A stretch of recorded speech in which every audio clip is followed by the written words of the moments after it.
Let me share a few pointers as we close this session.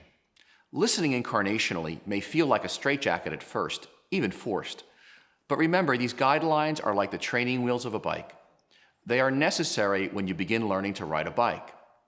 In the same way, we have found people need the structure of the guidelines, especially in the beginning, to break deeply embedded bad habits. Remember, we are seeking to change your way of speaking and listening that goes back hundreds of years. Doing it poorly is in our bones. Sadly, we as the Church of Jesus Christ are not known for being great listeners. Imagine people saying, "Those Christians are amazing listeners." Finally, this skill of incarnational listening requires great character and maturity, especially when another person is saying something we disagree with or something negative about us. I would invite you to see it as a great tool in the hands of God to mature you, to help you drop your defenses and become more open and approachable. But that is not easy. That is why Jerry and I in the beginning set aside time every week to practice around the simple question, what is the biggest thing impacting you and how are you feeling about it? I will never forget the first time I experienced the fruit of this skill and evidence of how God was changing us.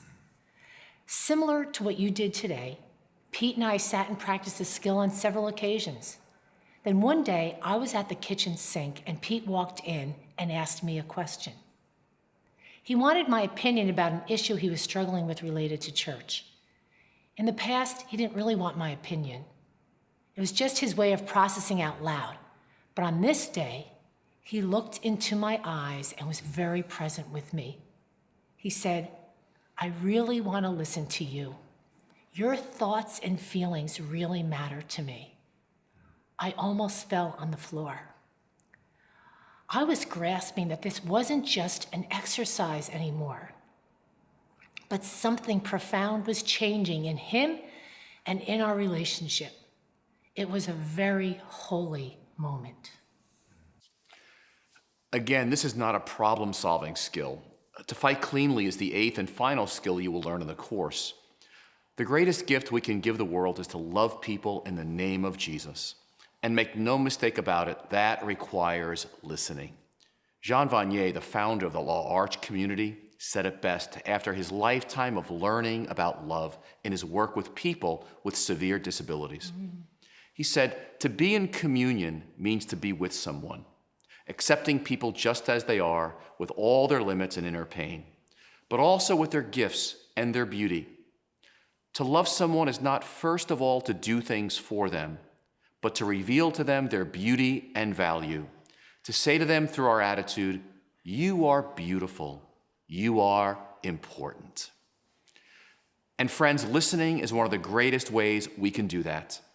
So for the next week, let me encourage you to prayerfully do the devotionals of week 5, Listen Incarnationally, in your EH Relationships Day by Day book.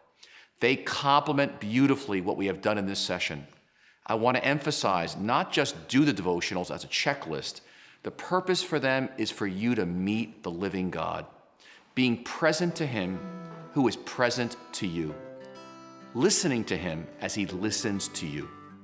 And be sure to decide when and with whom you'll practice this skill in the upcoming week. Do it at least once around the question, what is the biggest thing impacting you and how are you feeling about it?